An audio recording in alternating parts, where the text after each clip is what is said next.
नमस्कार दोस्तों, मैं V Chaturvedi Pathfinder education YouTube channel पर आप सभी मित्रों का स्वागत करता हूं। मित्रों, आपसे निवेदन है, हमारे चैनल पर आप प्रथम बार है तो हमारे चैनल को लाइक करें, शेयर करें, सब्सक्राइब करें तथा बेल आइकन भी दबा लें, जिससे शिक्षा जगत संबंधी जो भी महत्वपूर्ण अपडेट्स हो हमारे चैनल के माध्यम से शीघ्र आपको प्राप्त हो सके। जैसा कि आज के समाचार पत्रों में महत्वपूर्ण सूचनाएं कुछ इस प्रकार से हैं। पहली सूचना है, केंद्रीय विद्यालयों IIT और IIM में 11,000 से अधिक पद खाली।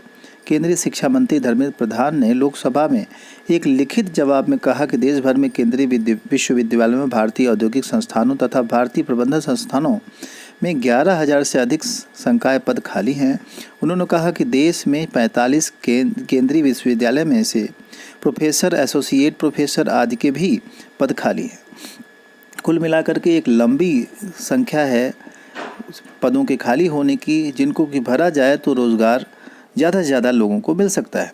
वहीं असिस्टेंट प्रोफेसर के चयनितों की काउंसलिंग प्रक्रिया शुरू। निदेशालय ने अभ्यर्थियों से मोबाइल फ़ोन नंबर सहित मांगी अन्य सूचनाएं। असिस्टेंट प्रोफेसर चयनित जो अभी अभ्यर्थी हैं उनके लिए अच्छी खबर है। प्रदेश के राजकीय महाविद्यालयों में असिस्टेंट प्रोफेसर के पदों पर चयनित अभ्यर्थियों की काउंसलिंग की प्रक्रिया शुरू कर दी गई है। इसके लिए उच्च शिक्षा निदेशालय ने एक नोटिस जारी कर चयनित अभ्यर्थियों से उनके मोबाइल फ़ोन नंबर एवं अन्य जानकारियां मांगी है। उत्तर प्रदेश लोक सेवा आयोग ने 17 विषयों के असिस्टेंट प्रोफेसर के 110 पदों पर अभ्यर्थियों का सफल चयन घोषित करने के बाद अब जो है इसमें आगे की प्रक्रिया अपना ली है। तो आप सभी महत्वपूर्ण जो भी अभ्यर्थी हैं उनके लिए महत्वपूर्ण सूचना है ये, और जो काउंसलिंग प्रक्रिया है वह अब ऐसे ही अग्रसर रहेगी। वहीं इलाहाबाद हाईकोर्ट ग्रुप सी व डी के लिए परीक्षा केंद्र और शहर की सूची जारी कर दी गई है। आप वेबसाइट पर जा कर के इसे देख सकते हैं। अगली जो महत्वपूर्ण अपडेट निकल के आ रही है, टाइपिंग टेस्ट खराब, कीबोर्ड ने बढ़ाया विवाद, फंसा परिणाम, अभ्यर्थी चाहते हैं दोबारा हो RO की परीक्षा का टाइपिंग टेस्ट। समीक्षा अधिकारी सहायक समीक्षा अधिकारी 2022 के टाइपिंग टेस्ट के दौरान अभ्यर्थियों को खराब कीबोर्ड दे दिया गया, जिससे कि विवाद घर आ गया और अभ्यर्थियों ने शिकायत की है कि टाइपिंग टेस्ट में अभ्यर्थियों को खराब प्रदर्शन का एक सबसे बड़ा कारण खराब कीबोर्ड है। इस वजह से अभ्यर्थी चाह रहे हैं कि टाइपिंग टेस्ट दोबारा सा कराया जाए, जिससे कि उनकी जो यह गलतियां हुई हैं वो सुधर सके। वहीं एक महत्वपूर्ण सूचना पेट को लेकर के है। UPSSC से PET की जो उत्तर कुंजी है वो जारी कर दी गई है।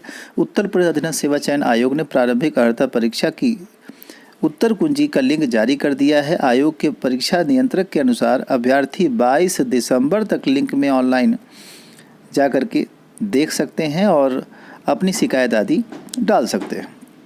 वहीं अगली जो महत्वपूर्ण अपडेट आपको मिल पा रही है, छात्रवृत्ति आवेदन से वंचित छात्रों को मौका। कक्षा 10 से ऊपर की कक्षाओं और पाठ्यक्रमों में अध्ययनरत SC, ST, OBC और अल्पसंख्यक तथा सामान्य वर्ग के गरीब जरूरतमंद छात्रों के लिए छात्रवृत्ति व फीस भरपाई के लिए आवेदन करने का एक और अवसर मिल रहा है। आवेदन तिथि बढ़ाकर 26 दिसंबर कर दी गई। छात्रवृत्ति पोर्टल को फिर से खोल दिया गया है। तो यह बहुत ही महत्वपूर्ण अपडेट है उन सारे अभ्यर्थियों के लिए जो कि अभी तक फॉर्म नहीं भर पाए हैं। जो भी ऐसे अभ्यर्थी हैं जिन्होंने कभी फॉर्म नहीं भरा है वह अब फॉर्म भर लें, क्योंकि यह अंतिम मौका है। वहीं दिया है यूपी बोर्ड से अगली सूचना। यूपी बोर्ड की हाई स्कूल व इंटरमीडिएट परीक्षा 2023 के लिए 296 केंद्र प्रस्तावित किए गए हैं। जिला विद्यालय निरीक्षक PN सिंह की ओर से केंद्रों की सूची जारी करते हुए यह बात कही गई। तो कुल मिलाकर के बोर्ड अपनी तैयारी कर रहा है। अभ्यर्थियों को भी इसके प्रति सजगता दिखानी चाहिए और अच्छे से मेहनत करनी चाहिए। कारण है कि परीक्षा नियत समय पर होगी और परीक्षा इस बार ठीक प्रकार से हो पाएगी। कोविड का कोई प्रभाव नहीं है कि आपको ढीला हवाली देखने को मिलेगा। वहीं देखिए, यूपी बोर्ड के प्रस्तावित परीक्षा केंद्र वेबसाइट पर अपलोड कर दिए गए हैं। दिया है, यूपी बोर्ड परीक्षा केंद्रों की सूची जारी कर मांगी आपत्तियां।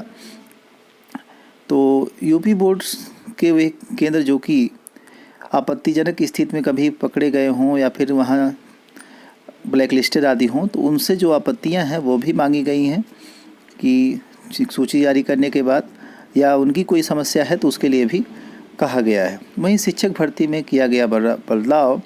केंद्रीय विद्यालय में शिक्षकों और प्रधानाचार्य की भर्ती के लिए पैटर्न में काफ़ी कुछ बदल दिया गया है। इस बार कंप्यूटर आधारित परीक्षा होगी। 150 की जगह 180 नंबर का प्रश्न पत्र होगा। 26 तारीख तक ऑनलाइन हो सकेगा फॉर्म। टीजीटी, पीजीटी व उप प्रधानाचार्य भर्ती के लिए आप इसमें आवेदन कर सकेंगे। तो यह एक महत्वपूर्ण अपडेट है उन सारे अभ्यर्थियों के लिए जो केवीएस में इस बार परीक्षा देने जा रहे हैं। टीजीटी व पीजीटी शिक्षकों के लिए 150 की बजाय 180 नंबरों का प्रश्न पत्र आएगा। केंद्रीय विद्यालय संगठन की ओर से शिक्षक भर्ती परीक्षा में पहली बार लीडरशिप पर आधारित प्रश्न भी पूछे जाएंगे। 2018 के बाद यह पहली वैकेंसी है जिसमें कि ऐसा बदलाव किया गया है। वहीं 10 प्रश्न हिंदी इंग्लिश, 10 प्रश्न आपके जनरल से, रीजनिंग से 5, कंप्यूटर से 5 और 5 प्रश्न आपके रीजनिंग और कंप्यूटर से रखे गए हैं। पेडागॉजी से सबसे ज़्यादा 40 नंबर और 100 नंबर आपके सब्जेक्ट के रहेंगे। साक्षात्कार और जो आपका साक्षात्कार 30 नंबर का होगा जिसमें 60 नंबर का होगा जिसमें 30 नंबर आपका इंटरव्यू और 30 नंबर आपका बोर्डिंग यानी कि पढ़ाने पे टीचिंग पर डिपेंड होगा। वहीं अगली महत्वपूर्ण सूचना दे रखा है, स्नातक ऑनर्स डिग्री 3 की जगह अब 4 साल की पढ़ाई के बाद मिलेगी। विश्वविद्यालय अनुदान आयोग ने सोमवार को इसका ऐलान किया है। राष्ट्रीय शिक्षा नीति के अनुसार 4 वर्षीय स्नातक प्रोग्राम के लिए पाठ्यक्रम और क्रेडिट प्लेटफॉर्म तैयार किया गया है। इन्हीं सारी महत्वपूर्ण अपडेट के साथ सूचना सुनने के लिए आप सभी मित्रों का बहुत बहुत धन्यवाद। Thank you very much. जय हिंद।